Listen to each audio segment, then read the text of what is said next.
Towerborn. E che roba è? Beh, è un action RPG fantasy in cui siamo un asso, un rinato dal regno degli spiriti intento a proteggere la gente di Belfry, l'unico faro di speranza e sicurezza tra le rovine dell'umanità e della città dei numeri, con mostri in agguato in ogni dove fuori dalle mura della torre. Il gioco si rivolge a tutti gli amanti dei cari vecchi giochi a scorrimento laterale e delle mazzate a qualunque cosa si muova a schermo. Beh, più o meno. Sviluppato da Stoic e pubblicato da Xbox Game Studios, fu inizialmente concepito come free to play, mentre ora è disponibile all'acquisto dopo un periodo di accesso anticipato ed è compreso anche nel Game Pass. Che dite? Andiamo a scoprirlo insieme? E allora, let's play with Prince!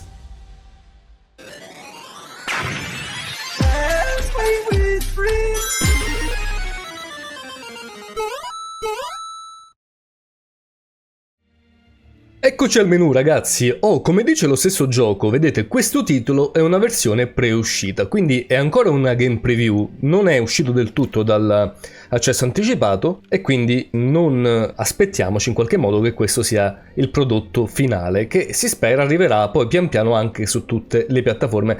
Bene, io ho già giocato il prologo, che era una specie di tutorial se vogliamo, ma siamo ancora in una fase piuttosto tutorialosa. Questo, come potete vedere, è il mio personaggio che ho modellato un po' seguendo le orme di una specie di Super Saiyan, sia dal colore che dai capelli, però vi faccio vedere che comunque possiamo andare a modificarlo in qualsiasi momento, dal tipo di corporatura, quindi maschile, femminile, il tipo di voce, la pelle, testa, capelli, occhi, bocca, eccetera eccetera. Quindi ragazzi, diciamo ci sono molte opzioni di personalizzazione. Allora, in questo momento noi ci troviamo in questo hub con altri giocatori, in questa lobby, dove in teoria poi potremo andare anche a giocare con gli altri, ad invitarli alla nostra partita. Vedete, poi qua ci sono i vari NPC, il fabbro per potenziare le armi, tante altre cose, però al momento non possiamo fare nulla perché siamo proprio all'inizio del gioco, ok? Ve lo voglio far vedere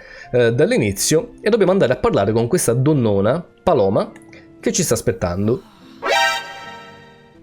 Abbiamo sbloccato Elmo del Novizio, quindi noi possiamo andare, io sto giocando ovviamente ragazzi col controller, quindi con Start sul controller possiamo andare nella schermata equipaggiamenti e vedete possiamo andare a mettere il nostro nuovo Elmo. Il gioco ovviamente ha caratteristiche action, RPG e anche una spruzzata di MMO se vogliamo. E vedete, ci dà anche la possibilità di nascondere gli elementi dell'equipaggiamento, quindi non ci piace l'elmo, andiamo a nasconderlo premendo la levetta sinistra nel menu dell'equipaggiamento. Quindi ne manterremo le statistiche, però vedete lo nascondiamo almeno alla vista. In effetti forse mi piacerebbe sfoggiare più questa capigliatura alla, direi Super Saiyan di secondo livello, visto il ciuffetto. E poi ragazzi, per il momento non abbiamo particolari altre armature, o comunque hanno tutte le stesse caratteristiche, vedete, difesa 1 eccetera eccetera. Magari andiamo a mettergli questi spallacci perché fanno semplicemente un po' più figo. Layer X, che potrebbe presentarci una Umbra. Va bene ragazzi, andiamo un pochino spediti perché alla fine voglio presentarvi quello che è il cuore del gioco, ovvero la parte action, dove si mena fondamentalmente. Non c'è modo di skippare completamente i dialoghi, possiamo solo andare molto velocemente.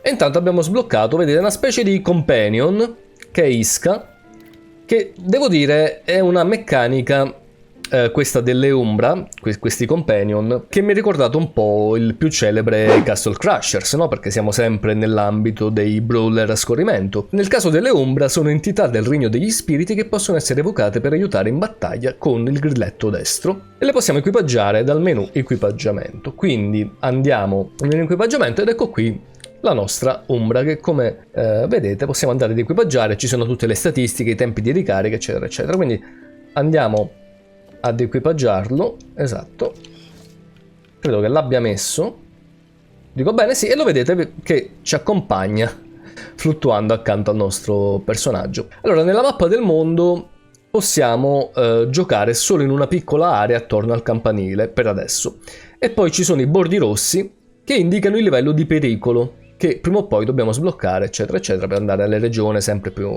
pesanti. Quindi ragazzi c'è una specie di minimappa per così dire, vedete che è impostata con degli esagoni e possiamo andare poi ad esplorare. Quindi da questa parte qui dove è rosso i mostri sono un pochettino più ostici, più complicati.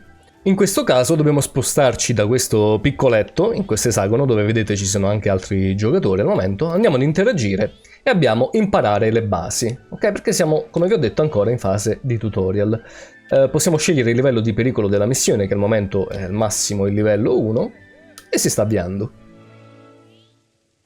Eccoci qua, dobbiamo parlare con Courage, che è lui. Dobbiamo andare a pulire i nidi di gobbo, ragazzi, che sono dei nemici fondamentalmente, e li troveremo a breve. Eccoli qua.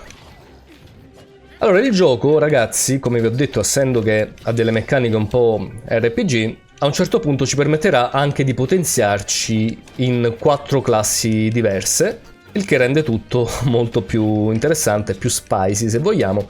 Considerate che è un gioco che sicuramente è molto divertente giocare anche in singolo, ma si presta tantissimo da essere giocato in compagnia, in cooperativa. Noi abbiamo comunque la possibilità di scatenare diversi attacchi combinati, in salto vedete scudata dall'alto, però come vi ho detto adesso abbiamo ben poco da utilizzare a livello di abilità perché dobbiamo sbloccare appunto le classi. Ti stavo aspettando. Paloma vuole che ti dia dei consigli su come lavorare con l'Umbra, che è il nostro animaletto. Quindi andiamo a vedere come usare la capacità del nostro chiamiamolo Pokémon, va, del nostro aiutante. Vedete che se premiamo grilletto destro lancia questa specie di sfera di energia, che è molto utile soprattutto perché è a distanza. Mi sa che finché non spacchiamo le casette di questi besti, in questo modo qua, non smetteranno di uscire. Intanto ci stanno menando un attimino, sono molto maleducati, devo dire. Mi dispiace per voi, so che magari avete ancora il mutuo da pagare, però c'era un tasto per la parata, che ora al momento non ricordo. Ah, ok, è il dorsale destro. Eccolo qua, vedete, possiamo ovviamente orientarla nella direzione che vogliamo. E andiamo da questa parte. Rottura della guardia. Impedisce a un nemico di mettersi in guardia e lo stordisce. Tieni premuto Y per eseguire un attacco con rottura della guardia. Anche il Furiken può innescare la rottura della guardia, quindi intanto possiamo farlo tenendo premuto Y, che è in questo modo qua, e poi lo possiamo malmenare senza pietà. Quindi anche l'abilità del nostro amichetto gli spacca la guardia. Devo dire che graficamente, ragazzi, il titolo è molto gradevole. Credo che sia stato realizzato in cel shading, vedete questi colori un po' acquerello. Intanto andiamo da questa parte. Possiamo fare un po' di capriole per portarci avanti. Meccanica dell'arma. Ogni classe ha una meccanica dell'arma unica, per esempio le sentinelle applicano la guardia o parano tenendo premuto o toccando RB. Vedete, quindi dipendono le abilità dalla nostra classe. In questo caso siamo una sentinella e abbiamo a disposizione lo scudo, come vi ho fatto vedere poco fa.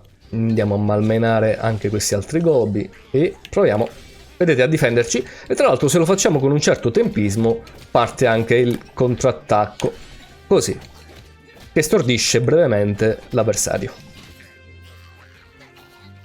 Forza, provaci.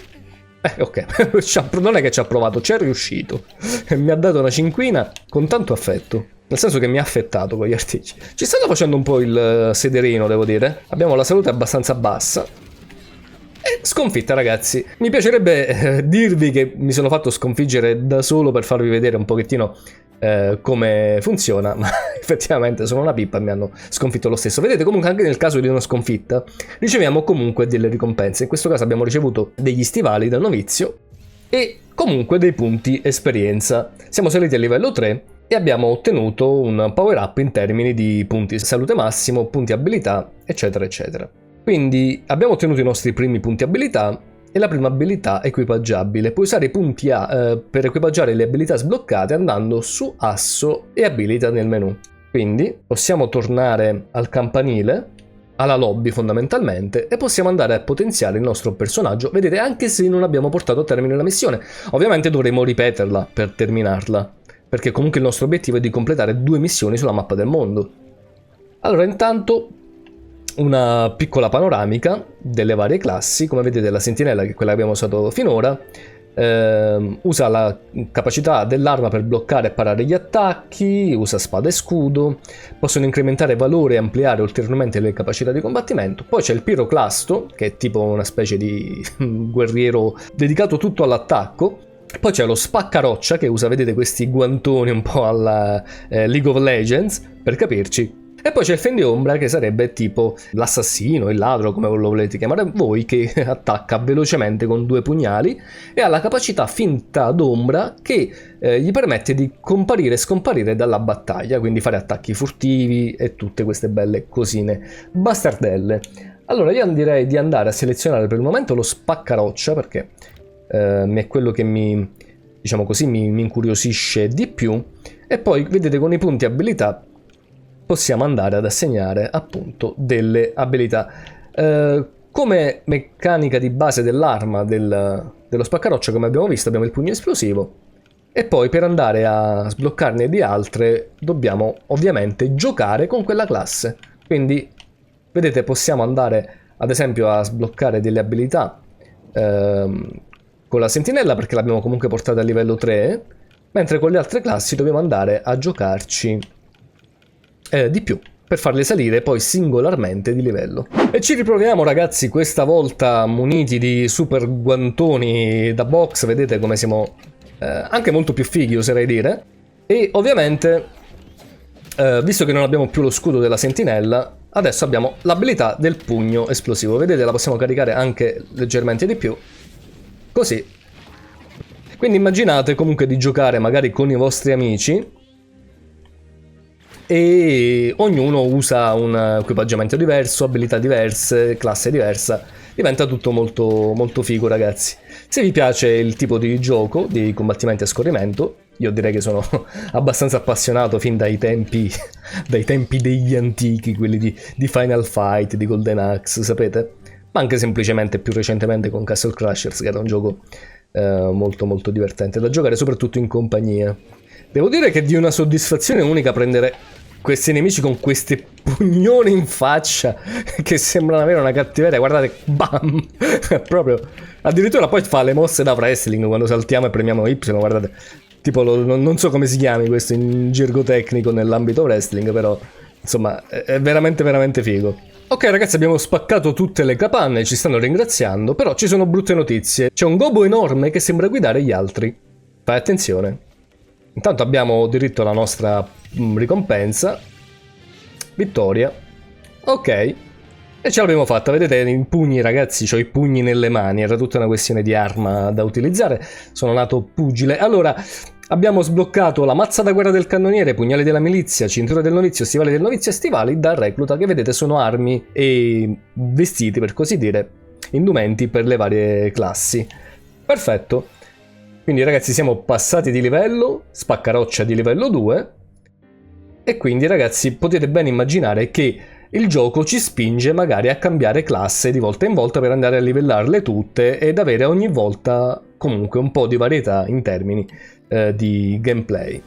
Bene, abbiamo fatto questa prima missione, io spero che vi siate fatti più o meno un'idea iniziale di quello che può offrire il gioco, che ovviamente offre molto di più. Io vi rinnovo ovviamente come sempre l'invito ad andare a seguirmi in live sulla piattaforma Viola, in cui ci potremo giocare questo e tanti altri giochi in diretta se vi fa piacere. Intanto fatemi sapere che cosa ve ne pare di questo Towerborn. A me devo dire che piace molto, soprattutto se riesco a mettere su un gruppetto di amici con cui giocarlo. E intanto ragazzi, se il video vi è piaciuto lasciate un mi piace, non dimenticate di iscrivervi al canale se non siete ancora iscritti, attivando anche la campanella per non perdervi nessuno dei miei prossimi video. Entrate se vi va nel mio gruppo Telegram pieno di videogiocatori come voi, e non dimenticate che qui sotto in descrizione trovate il mio link di affiliazione a Instant Gaming, attraverso il quale potrete comprare tanti videogiochi a prezzo scontato e intanto supportare il mio canale. Il vostro The Prince vi ringrazia per l'attenzione, noi ci vediamo al prossimo video e come sempre non dimenticate, giocate con passione. Alla prossima, ciao a tutti!